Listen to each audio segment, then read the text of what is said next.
I'm here with Ruth Platt, the writer-director of Martyrs Lane, which is now streaming on Shudder. So how you doing? I'm okay, thanks. Ian. I'm running around doing lots of things. Things are picking up after COVID, which is good, but slightly chaotic. Yeah. Well, yeah, for everybody, I imagine, but especially for you, you've got a movie coming out, and I want to ask you, since you brought up the COVID, was this done during the pandemic or pre-pandemic, or what happened here? Well, we shot right at the end of 2019 when the world was kind of normal, and we had just started post when everything sort of went crazy, and took a shutdown in March. So yeah, it was kind of March, wasn't it? Beginning of March, and we were just starting proper post at that point, and the edits, and yeah, everything kind of just stopped for a very, very long time. It was quite a very strange time. I was very worried because making a movie is very difficult in the best of circumstances, an independent movie, and this had been a few years in development, and it was like I thought, finally I can get through this, I can get through anything, and then COVID said, hold my drink. And that was a little bit that was a little bit yeah, bit of a shock, and we just didn't know. It was just the uncertainty, I think, which was so worrying. So we managed to finally do some pickups, but that it had taken a long time to get to that point. I think it was in 2020, about June, and then we managed to edit. But then my editor was basically editing from home, and I was on the phone to him, and I wasn't in the room with him, and it was a long, drawn out, quite a difficult process. And he was, it was tricky, but we did it. But yeah, I mean, COVID did definitely put a bit of a twist on things. Wow. I mean, that's a supernatural thriller right there, that whole story. A horror, definitely. Yeah. So, I mean, the movie centers on a little girl named Leah who gradually discovers that her parents and older sister have been keeping something from her. And right around this time, she's visited by another child who sort of claims to be her guardian angel, and things get really weird from there. The film, from what I was doing some research, correct me if I'm wrong, this was based on a short film that you had done called Martyrs Lane. Is that right? Kind of. Well, what happened, I was in development with the BFI, the British Film Institute, which are the sort of the big funder of independent movies in the UK. And I'd been developing the project with them for a few years, 2-3 years, and they had asked, I'd made very micro budget features before, a couple of very micro budget features, very, very micro budget features, shorts budgets level. And they'd gone quite well critically and at festivals, but I think they wanted to see a proof of concept for this before they invested in greenlighting production. So it was basically attached to the development of this feature. And so I'd kind of written the feature script first, and then we went back to make a short, which is actually surprisingly hard to do, to try and kind of capture that or crystallize the seed of a film or the heart of a film in a short. That it's easier to go from a short to a feature, I think, than feature to a short. So we did that as a sort of proof of concept, and then we did some more test footage, test scenes for them as well. I think, with two children in the lead, tonally, I just needed to sort of prove what we were trying to do and what I was trying to do with the script, because it's genre. And then that kind of got us through to the green light for the feature, finally. So I've not seen the short version. Did you use the same actors, or did you have to kind of start all over again once you got the green lit to go ahead with the feature? We did start all over again, and it was a very brilliant experience doing the short, and I loved my actors in it. But I think we just learned so much, and I learned so much tonally about how to make this work as a ghost story. It started off a lot more horror, and then it kind of went much more into the sort of more gentle supernatural ghost story area. Still quite dark, but it was just trying to place it tonally and with these children at the heart of it. So we learned so much, and the problem with the short is you're very limited on your budget. And in terms of casting children, we had great children, but we were only able to cast from quite a small pool because of budget. So we cast the net much wider on the feature, and then I found my two leads that way. Well, I want to talk about these leads because, I mean, casting kids in a movie is tricky. I mean, from the filmmaking side, but also as an audience member, you can kind of pick up right away, oh, these are brilliant kid actors, or they're kid actors. They haven't matured. But, Kiera Thompson and Sienna Sayer, especially Sienna Sayer, I won't get into what she does in the movie, but there is an intelligence behind her eyes and in her performance that does seem frankly otherworldly. And I wanted to ask, when you were going through the casting process, not just with the actors that you settled on, but all the ones you interviewed, how do you put them into a place of trust where you can draw out these sort of traumatized or traumatizing character performances, get them to trust you and all that without being worried I might be damaging these kids?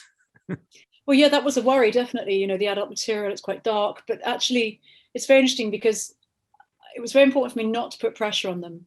And so the sort of dark adult material, we really didn't talk about that much, actually. I mean, they had access to the scripts. I trusted the parents to sort of talk through that with them. They were both completely unfazed by anything. I mean, I think they knew that the great thing about filming is it's so obvious what you're doing isn't real. And, they could see it was a game, quite a dark game, but, kids have dark imaginations. They do, and they were both, they both had this great emotional intelligence, and they had that, before they came along. And it was so obvious in the casting that they had this emotional intelligence.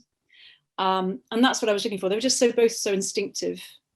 And that's something you can't really create. So once you have that magic ingredient of this instinct and emotional intelligence, and just, Sienna and Kiera, they both have this kind of real courage, real sort of, they don't have a fear, with the camera, and it's really wonderful to see.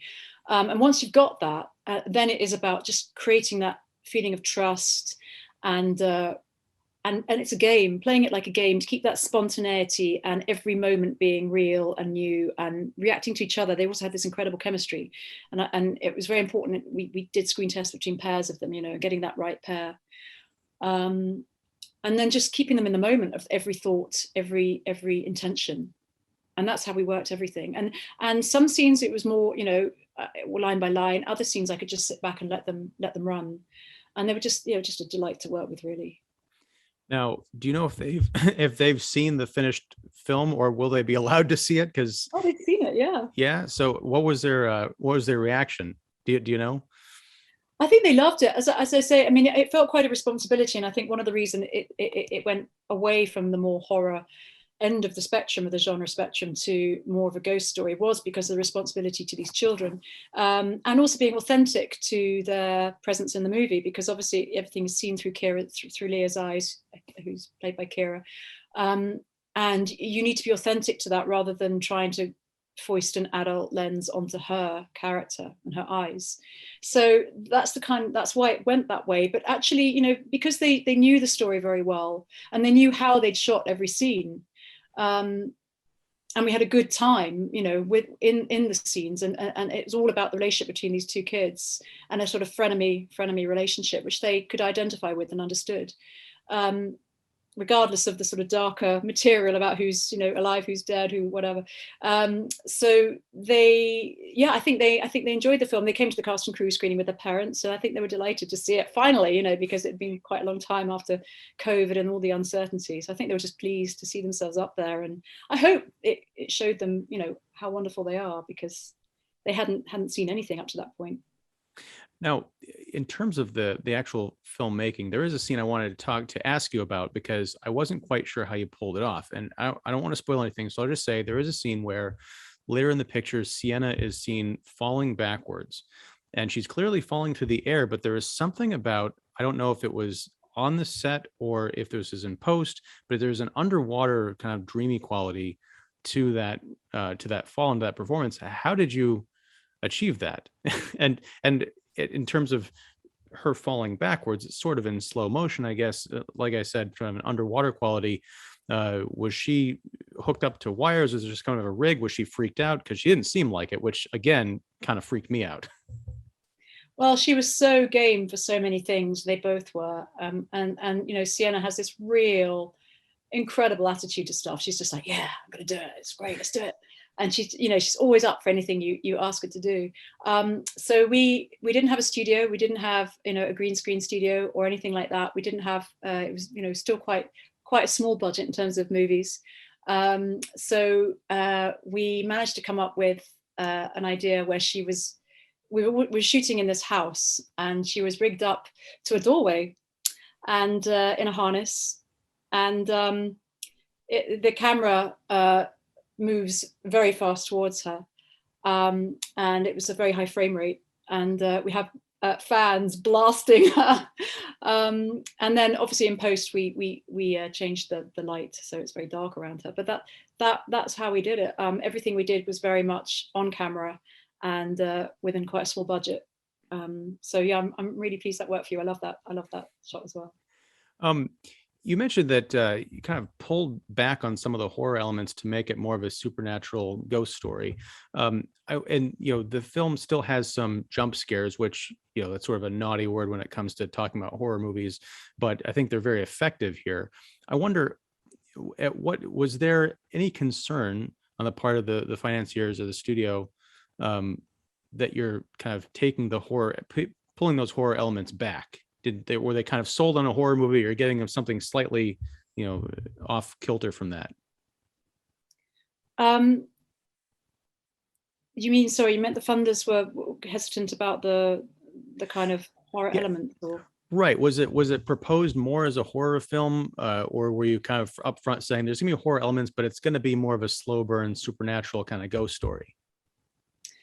I think that was a concern through the development, which tonally, how it was it going to be more horror or more ghost story genre? And I think it started off as much more horror, actually, and it started off perhaps with a little bit more of other characters' points of view. So what I was worried about was I wanted it, and that's what's so great to have Denise Gough in the mother role, because I wanted to keep that sort of simmering rage within her character, because there was a lot more of that originally, and a lot more sort of that woman's rage. And what's so great about Denise Gough is she keeps that simmering, even though her character is quite oblique, because everything's from Leah's point of view, this child's point of view. So I think we had to sort of work out it had to be just Leah's point of view, couldn't have other points of view within it, and that turned it into a very interesting, quite unusual narrative viewpoint. What if you're seeing this quite difficult adult story only through a child's eyes?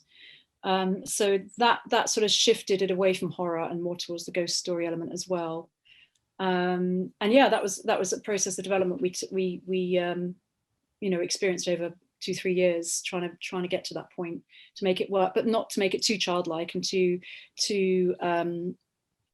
children's story as well, to keep that delicate balance. And I guess Guillermo del Toro does that very well, and that's kind of the tonal area we were going for. I wanted to ask you about that because I could tell, at least I assumed watching the movie, that I was watching the work of a Del Toro admirer. Yeah. There are, influences there, but not echoes. You put your own stamp on this kind of material. Were you conscious of that while actually shooting the film or even writing it? You just say, I want to avoid making this too much like X, and how do I solve that problem? And how did you solve that problem? Well, he's a huge influence. And then, of course, there are other influences as well. The sort of, the Gothic, female Gothic literary tradition that I kind of, has been a massive part of my kind of growing up and forming of my kind of worldview, I guess.